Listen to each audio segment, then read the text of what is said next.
Welcome to the Carlisle Connection, Carlisle's official town podcast brought to you by the Minuteman Network. My name is Ryan McLean, and I'm the town administrator here in Carlisle. And welcome to our special podcast about the town election. And I'm joined by a special guest today. Would you like to introduce yourself? My name is Ashley Cote, and I'm the town clerk in Carlisle. This is not your first time on the podcast, right? This is my first time on the podcast. It's your first time? The very first. Well, you're very famous at Town Hall, and now you're going to be famous worldwide, Tori, nationwide. All right, I'm ready. Ready for that? So we're looking to find out when is the town election and what exactly is the town caucus.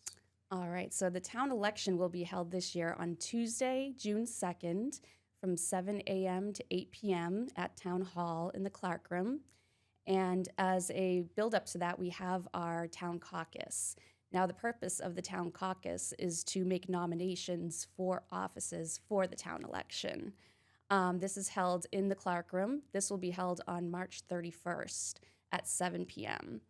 In the Clark Room. And town caucus, is that something every town does, or is it unique to Carlisle? What is the... So town caucus is a very old tradition in New England. It dates back to pre-revolutionary times. Originally, it started off as a club to influence voters at town meeting. And then over the 18th century, it evolved into the nomination process that we know it as today. It's not a very popular or common way of making nominations. Most towns in the state go the nomination paper route, but there are still a small percentage of towns that do use the caucus as a nominating tool. So let's walk through a couple examples, because I'm not sure that everyone knows about the town caucus process. So if you wanted to run for office, or you wanted someone to run for office, what do you do in this town caucus? What is it like being there? Is it intimidating? Is it easy? No, it's a really friendly environment. The quorum is 25 voters, so we need at least 25 voters in attendance. And at this, we gather and we announce the open offices. And as we announce the open offices, voters will make nominations from the floor. So if you're a registered voter, you can make a nomination for a candidate, or you can be nominated yourself at Town Caucus. You just need somebody to, again, nominate you from the floor and second the nomination as well. Do you have to be there to be officially nominated? You don't have to be there to be nominated. However, you do have to sign acceptance with me within 72 hours of the closure of Town Caucus. So no one can surprise run you for office. You have to accept it at some point. Exactly. You do have to sign off and be notified that you have been nominated and accept that nomination. Because that'd be pretty intimidating. Like, now you're on the school committee because someone said so. Right. There's nothing that can be done against your will. You do have to accept it and agree to the nomination. I'm not sure you have data on how many towns do this, but it's not really that common in the area, right? It's not. I put a little feeler out to the Massachusetts Town Clerks Association, and so far I've gotten back maybe approximately 20 responses in the positive of they do still, utilize Town Caucus for this purpose. I'm guessing it's probably a very small overall percentage of towns. Most go the nomination paper route, and that's it. Well, that's great. I brought my kids to see a caucus once, and they were very fascinated by the idea that someone would just nominate you, and then you would be a person of importance and influence in the town. So certainly worth seeing, even if you're not running. Absolutely. It's a great civic event, so you can get an idea of the process of running for election. I'm assuming that the caucus process is not the only way you can run for office in town. What are the other ways that someone can run? Let's say they miss March 31st. Right. So if you're going to be out of town or if you're not nominated at Town Caucus, you do have an alternative method. That's the nomination paper route. That's what most towns and cities do for a nomination process, and we have that available as well. What you would do for that is you would just take out nomination papers, and you would do that by coming to my office no later than noon on Friday, April 10th. That's the deadline to obtain the nomination papers. And I would go over everything with you and let you know the rules and regulations of what to do and not to do while collecting signatures. But you would then take those papers and you want to collect at least 29 signatures of registered voters in Carlisle. We recommend getting more than that because sometimes you can't read a signature or they're not actually registered to vote. So it's good to get, maybe 35 or 40 to be safe, but 29 is the legal required amount to be certified. And those papers would have to be returned back to my office no later than noon on, 5 p.m. Sorry, it's a 5 p.m. deadline. It's a special deadline on April 14th. So once you get those signatures, bring them back to me by Tuesday, April 14th at 5 p.m., and I'll certify the signatures and reach out to you to confirm your candidacy. So you can't run for office formally without pulling papers, and then you have to submit them. But you can pull papers and not submit. Let's say you change your mind. That's true, yes. If you're thinking about doing it and you're not sure and the deadline's coming up, go ahead and pull the papers. And then if you decide not to, you just either don't return them or reach out to my office and let me know. And you don't have to, there's always a contingency for changing your mind if you decide to.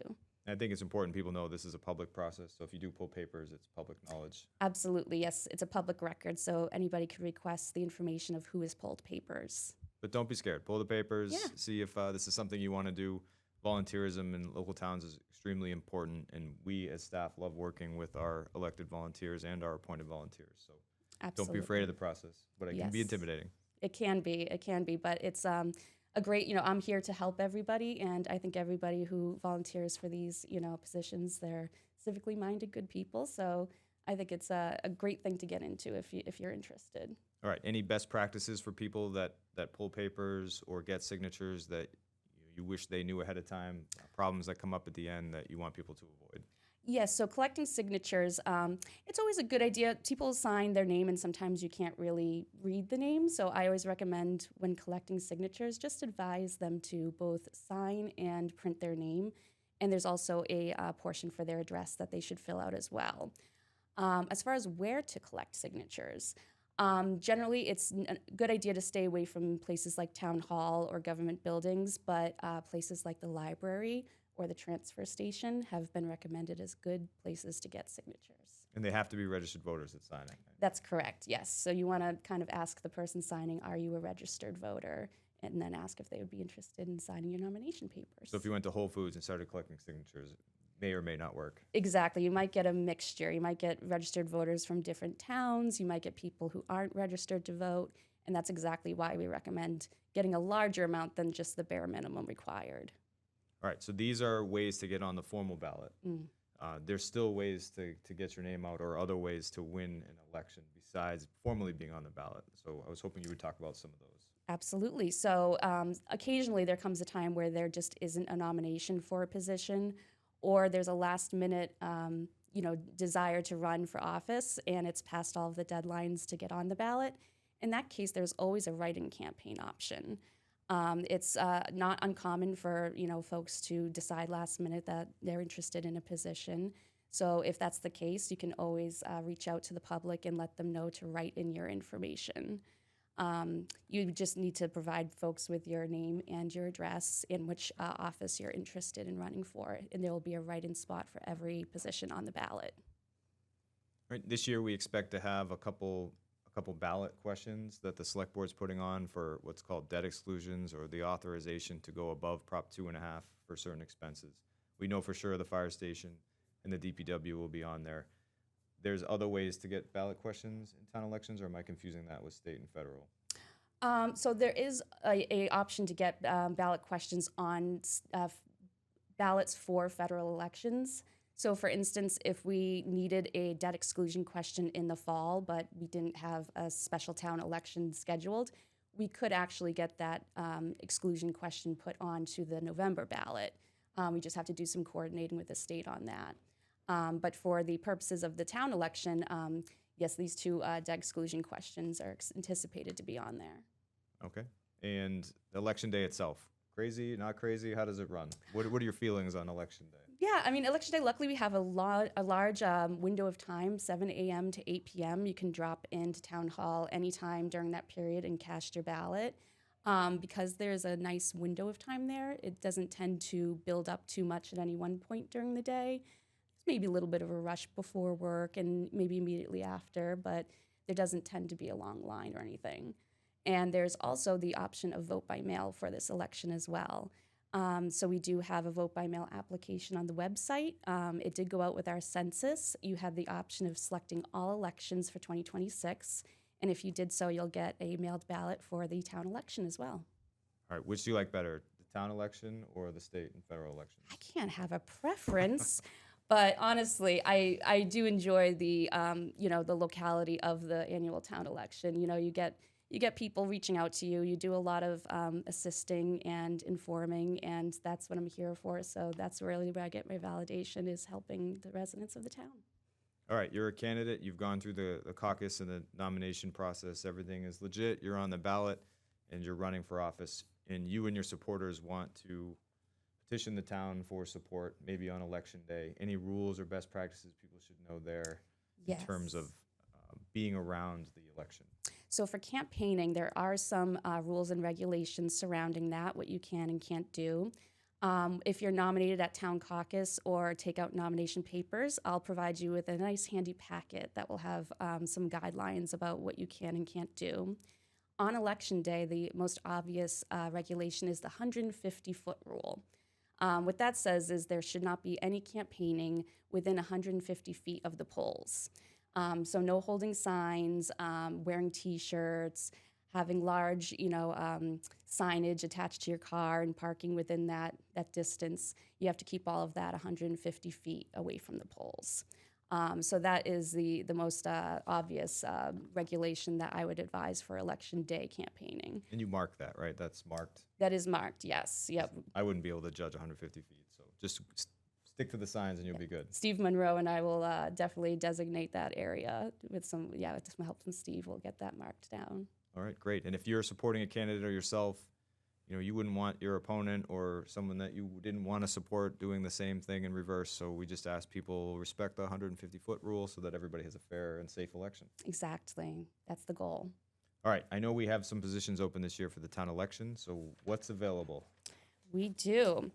This year, we have 2 members of the select board up for 3-year terms, 1 of the Board of Assessors for a 3-year term, 1 for the Board of Health for a 3-year term, 1 member of the Library Trustees for a 3-year term, 1 member of the Library Trustees for a 1-year term, 2 members of the Planning Board for 3-year terms, 1 member of the Planning Board for a 1-year term, and 2 members of the School Committee for 3-year terms.